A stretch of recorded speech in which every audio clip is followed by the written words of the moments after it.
시청자 여러분, JTBC 뉴스룸을 시작하겠습니다. 김정은 북한 국무위원장이 전용 기차를 타고 평양을 떠났습니다. 푸틴 러시아 대통령과의 정상회담을 위해 러시아 블라디보스토크로 향하고 있는 겁니다. 북러 정상이 마지막으로 만난 건 4년 전 하노이에서 열린 북미 정상회담이 빈손으로 막을 내린 직후였습니다. 그 이후 북한은 미국 정권 교체로 대화 창구를 잃었고 러시아는 우크라이나를 상대로 전쟁을 일으켜 전 세계에 비난을 사고 있습니다. 그래서 궁지에 물린 두 나라가 이번엔 무기 거래 등 군사 협력을 대놓고 논의할 거란 전망이 나옵니다. 북러의 이런 군사적 밀착에 미국은 당장 큰 실수라고 거듭 경고하고 나섰는데 윤세민아 기자의 보도 보시고 통일부 연결해 자세히 알아보겠습니다. 정부 관계자가 김정은 북한 국무위원장의 전용 열차가 평양을 출발한 걸로 파악된다고 밝혔습니다. 앞서 러시아 당국 관계자도 김정은 위원장이 탄 열차가 러시아로 향하고 있다고 밝혔다고 일본 언론이 보도했습니다.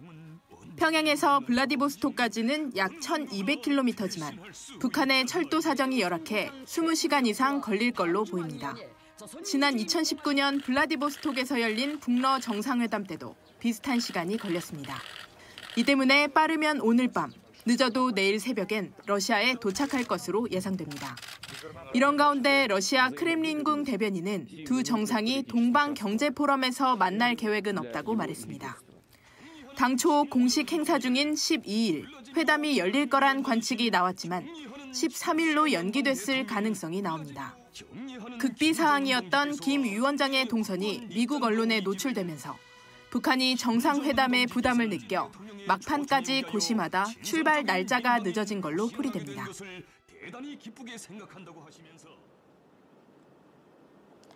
북러 정상회담이 현실화되면서 미국과 국제사회가 우려한 대로 무기 거래가 실제로 이루어질 수 있을지 주목됩니다. 네, 윤세민아 기자, 미국이 이미 열차로 이동할 경우 그 추정 경로까지 공개했는데 이번에도 굳이 열차를 탄 이유가 있습니까?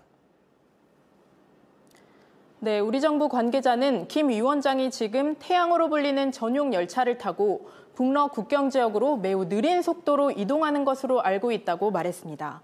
평양에서 블라디보스토크까지 20시간 가까이 걸리는 건 북한의 선로 사정이 매우 낙후됐기 때문입니다. 1,200km에 이르는 철로는 정상 속도라면 10시간 안에 갈 수 있는 거리지만 1990년대 북한의 경제난 이후 철도 등에 대한 인프라 투자가 어려워지면서 노선이 낡아 탈선 사고 등이 빈번해졌고 이 때문에 시속 50에서 60km밖에 낼 수 없는 겁니다. 제가 취재를 해보니 우리 정보당국은 현재 김 위원장의 구체적인 이동 동선이나 현재 정확한 위치를 밝히는 건 꺼리고 있는데요. 한미 정보당국의 정보력 노출에 대한 우려도 있지만 실제로 북한이 철저한 보안 속에 이동하고 있기 때문이란 분석도 있습니다. 실제 김정은의 전용 열차는 전체가 방탄 소재로 이루어져 있을 뿐만 아니라 레이저 탐지를 회피하는 스텔스 기능도 갖춘 것으로 알려졌습니다. 네, 그래서 만나서 무기 거래 같은 의제를 두고 이야기를 나눌 것인가? 네, 이제 세계적인 이목이 집중되고 있는 건데요. 알려진 대로 블라디보스토크에서 만나게 될까요? 네, 일단 크렘린궁 측이 현재 열리고 있는 동방경제포럼에서는 두 정상이 만나지 않는다, 이렇게 밝힌 만큼 포럼이 폐막한 직후인 13일 이후에 만날 가능성도 있습니다. 두 정상의 만남은 2019년 4월 북러 정상회담 이후 4년 5개월 만인데요. 당시에는 블라디보스토크에 있는 루스키 섬이라는 곳 안에 있는 그 대학 캠퍼스에서 만났습니다.